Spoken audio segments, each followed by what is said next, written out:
મિત્રો 75 વર્ષથી આ મંગળ ઉપર પહોંચી શક્યા છીએ, પણ જામનગરના વોર્ડ નંબર 1 માં હોસ્પિટલ પહોંચી નથી શકાતું. આ સરકારને વિપક્ષને ધૂળ ચાટવા બેસાડ્યા.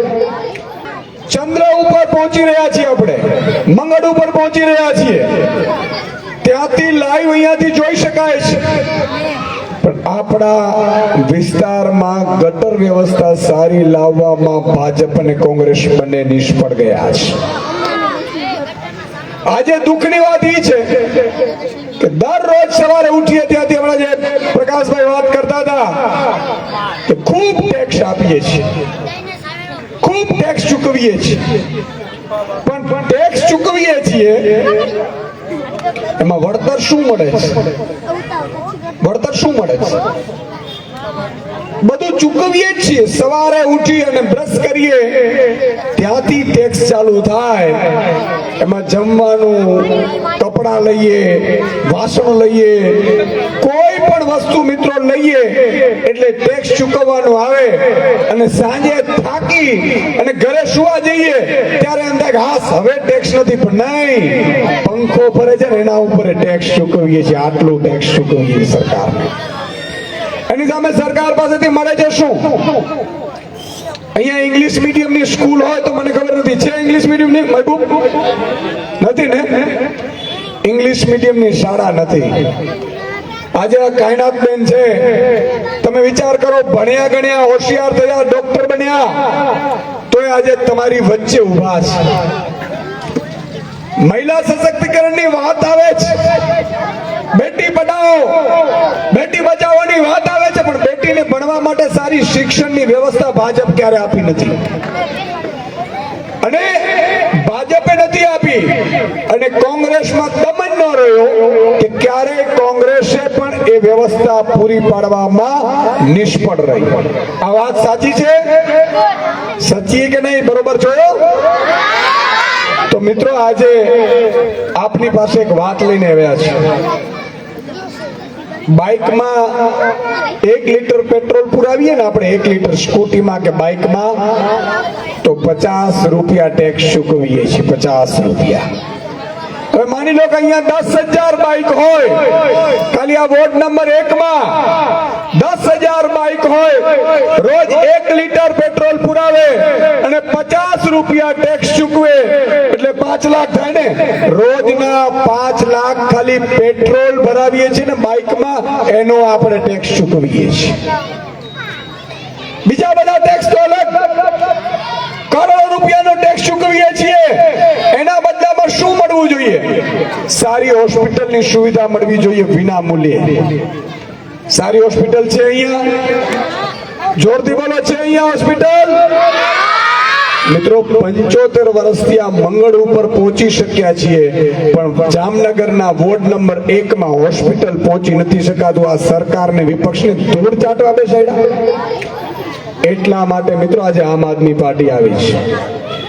આમ આદમી પાર્ટી ઝાડુ શું કામ છે? આ બહેનો અહીંયા મોટી સંખ્યામાં બેઠા છે. સવારમાં ઘરથી માંડીને ફળિયામાં ઝાડુથી બહેનો છે ને ગંદકી સાફ કરે છે. બરોબર કે નહીં? સાવરણો માર્યું હતા ને પાન, તો સાવરણો માર્યો હતા ને ગંદકી ઘરે જ સાફ થઈ હતી. એડી જ રીતે રાજનીતિમાં સાવરણો મારે અને ભાજપ કોંગ્રેસ કે સાફ કે માટે આજે તે પાન ભેરા થયા. ભાજપ કોંગ્રેસ की गंदगी साफ करिए जी खूब जरूर है. कारण कहते ना था नारियो वटो અહીંયા તો જો નાક હોય અસ્કર અને અસ્કર વટો હોય તો આને વિચાર કરે કે નો હંજે એડી વ્યવસ્થા પેદા કર્યો પાન કે અસ્કર કલેક્ટર બની નાચે તો મજા આચે કે નાચે ભાઈ? મજા આચે કે નાચે? કલેક્ટર બનાણો હોય આપડી જો દીકરી વી તો જો નાખો હોય બેટા મુસ્કાન હે, અને મુસ્કાન જે કતરા બધા સપના હોય, બરોબર કે નહીં? અને પાનની જરૂરિયાત એ ફરજ છે કે મુસ્કાન નહીં વડી અધિકારી બની નાચે. મુસ્કાન તે એન્ટ્રી ને તો મુસ્કાન ને સાખો ગોઠ પાજો વોટ સન્માન કરે તો પાન રાજી થયું ને મુસ્કાન જ્યાં મમ્મી પપ્પા રાજી થી કે ના થી? પણ મુસ્કાન કે વ્યવસ્થા જ નથી ડના મુસ્કાન સવારનો સાંજ સુધી વચાડી ભણતી હોય ભણી હજી કોશિશ કરતી હોય સ્કૂલે વજે તો શિક્ષક જ ન હોય મુસ્કાન ઘરે તો ભૂઈએ છે વરી પાન કે કો કર્યું વાસણ મેં લગાડી બરોબર ચાહતો તો મિત્રો કહેવાનું મારું ભાવાર્થ એ છે કે આપણે આપણા દીકરાનો દીકરીનો ભવિષ્ય સુધારવું પડશે આજે અહીંયા ડોક્ટર અબ્બાસ તમે વિચાર કરો મજબૂતાઈથી વાડીનારમાં હોસ્પિટલો ચલાવે એ ભણ્યો તો થયું બરોબર કે નહીં આજે મિત્રો હું એક ગરીબ ને સામાન્ય પરિવારમાંથી આવું છું ખેડૂત પરિવારમાંથી માલધારીનો દીકરો છું મારા બાપુજીએ ભણાવ્યું તો આજે ઈશુદાન ગઢવી ગુજરાતમાં ફરી શકે છે અને ભાજપને કહી શકે છે કે આટલું તમે ખોટું કરો છો કોડાઓ આટલું બંધ કરો મારી આપણી ઈચ્છા એ છે આમ આદમી પાર્ટીની મિત્રો કે આમ આદમી પાર્ટીનો ઝાડુ ને શ્રાવણનો વારો તમે ભાજપનો કમળ અને અત્યાર સુધી આપણે કોંગ્રેસના પંજામાં પણ વિશ્વાસ કર્યો કોંગ્રેસના લોકો પણ સક્ષમ નથી વેચાઈ જાય છે જેમ શાકભાજી ખબર છે બજારમાં વેચાય મૂળાના ભાવ આવે દૂધીના ભાવ આવે એમ દૂધીના મૂળાના ભાવે કોંગ્રેસીઓ વેચાય બરોબર છે કે નહીં મિત્રો આમાંથી પણ બહાર આવવાની જરૂર છે એક વિસાવદરમાં ભાજપે કોશિશ કરી હતી કે વિસાવદરમાં આમ આદમી પાર્ટીના એક ધારાસભ્યને તોડવાની કોશિશ કરી હતી મિત્રો આજ આમ આદમી પાર્ટીના સૈનિકો લાત મારીને ભાજપને પકડી દીધી ને આ તાકાત છે આમ આદમીના યુવાનો અને એટલું નહીં ગામે ગામ તાલુકા જિલ્લે નક્કી થઈ ગયું કે હવે કામ કરો ભાજપ વાળાના ધારાસભ્યને સૂચના આવી ભાજપના મંત્રીઓને સૂચના આવી મુખ્યમંત્રીને સૂચના આવી કે કામ કરો ને તો વિસાવદર વાળી થાય આ જરૂરી છે મિત્રો તમે વિચાર કરો 2022 પછી આમ આદમી પાર્ટી ની પહેલી ચૂંટણી આવી એ વિધાનસભા વિસાવદર ની આવી ભાજપના સુપડા સાફ કરી દીધા ભાજપને કોઈ હરાવી શકે એમ છે તો એ માત્ર ને માત્ર આમ આદમી પાર્ટી ઝાડુ જ હરાવી શકે છે અચ્છા આપણું સપનું શું છે મિત્રો દિલ્હી ને પંજાબમાં આમ આદમી પાર્ટીની સરકાર આવી મોહલ્લે મોહલ્લા ક્લિનિક બનાવ્યા આજે મારી માતા બેન દીકરીઓ બેઠી છે તો એક મોહલ્લામાં દવાખાનું હોય નાનું માતા બેન વડીલ જાય દેખાડે શરીર દવા લીએ મફતમાં અને જો વધારે પડતું રોગ હોય તો ડોક્ટર લખી આપે એટલે કોઈ પણ મોટી હોસ્પિટલમાં જાય 1 લાખનું બિલ આવે કે 1 કરોડનું બિલ આવે પંજાબ ને દિલ્હીમાં ફ્રી કર્યું હતું ને આ આમ આદમી પાર્ટી છે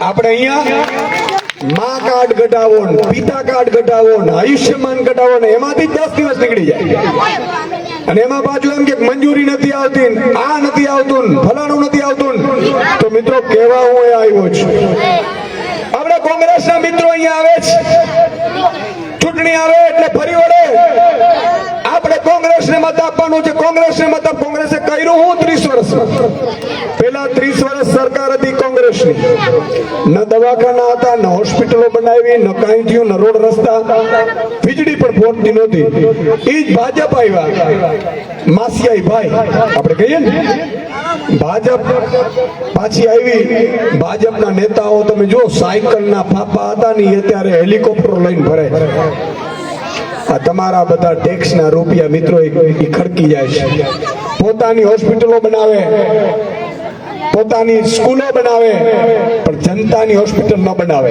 તમે અહીંયા જોજો મેં તો જોયું નથી ભગવાન દેખાડે નહીં કમલમ બન્યું છે પ્રકાશભાઈ કમલમ કાર્યાલય બન્યું છે ને તમે જુઓ કમલમ કાર્યાલય ટનાટન હોય ભાજપના આલિશાન 3 સ્ટાર ને 5 સ્ટાર હોટલ જેવા હોય ગામ આખાની બૂચ મારે અને કમલમ બનાવે પણ એની જગ્યાએ સાહેબ સારી હોસ્પિટલ ને સારી સ્કૂલ બનાવત ને તો મારી દીકરી મુસ્કાન જેવી છે ને એ અધિકારી બનીને આવીને તમારા બધાનું ઉજળું કરે ઘર ઉજળું કરે આ વ્યવસ્થા લાવવાની જરૂર છે એટલે હું કહેવાય આવ્યો છું મિત્રો હવે કોઈ પણ પક્ષ ઉપર વિશ્વાસ રાખવાનો નથી માત્ર આમ આદમી આદમી પાર્ટી. અને એક વખત મોકો આપો, સુરતમાં આમ આદમી પાર્ટી વિપક્ષમાં છે, કેવા કામ કરે છે, કેવા કામ કરે છે. તમે આમ આદમી પાર્ટીનો ફેસબુક જોજો, સવારથી સાંજ ઉઠી અને લોકોના કામ ભાજપને દોડતા કરી દીધા. એક ગોપાલભાઈ ઇટાલિયા જીત્યા, ગોપાલભાઈએ કીધું કામ કરવા માંડ્યા એટલે ભાજપના ધારાસભ્યો દોડીને કામ કરવા માંડ્યા. તો વિચાર કરો, એક સીટ આપણે જીતીને ભાજપ આટલું કામ કરવા માંડ્યું, તો કલ્પના કરો તમે આગામી તાલુકા જિલ્લામાં મહાનગરપાલિકામાં આમ આદમી પાર્ટીની મહાનગરપાલિકા બનાવો. ભાજપ અહીંયા 70 વર્ષમાં કામ નહીં કર્યા હોય ને એટલા કામ તમને 5 વર્ષમાં કરીને આપવાની જવાબદારી અમારી છે સાહેબ. આ કરવું છે કે નથી કરવું? કરવું છે કે નથી કરવું? તો મિત્રો, આમ આદમી પાર્ટીને ઝાડુ ઉપર વિશ્વાસ મૂકવો પડશે. આજે વધારે સમય ન લેતા, કારણ કે હજી બીજી પણ એક સભાને સંબોધનમાં જવાનું છે, પણ છેલ્લે એટલી વિનંતી કરીશ કે એક વ્યક્તિ, માતાબેન, દીકરીઓ, આપણે આપણું સપનું છે કે તમારા દીકરા દીકરીઓ સારું ભણે, તમારા દીકરા દીકરીઓને વડીલોને મફત સારવાર મળે, સારી ક્વોલિટીની સારવાર મળે, ગટર વ્યવસ્થા અને ગંદકી આ બધું દૂર થાય અને તમારે પણ સારી જિંદગી જીવાય અને સારી રોજગારી મળે. અહીંયા મેં જોયું બંદર ઉપર કોઈ રોજગારી જ નથી. 80% રોજગારી આપવાની હોય છે, આપણા દીકરા દીકરીઓને સરકારી નોકરીઓ આપવાની હોય છે. પણ મિત્રો, ભાજપ છે પોતાના મળતિયાઓને ગોઠવે છે અને ભાજપને સાથ કોંગ્રેસ આપે છે. એટલે મારી આપને વિનંતી છે કે બે પાર્ટીને મૂકી દેશો એટલે આપણું ભલું થશે, આપણું ભવિષ્ય ઉજળું થશે. આટલું કહીને વિનવું છું. છેલ્લે એક નારો લગાડીશું, બોલો ભારત માતા કી.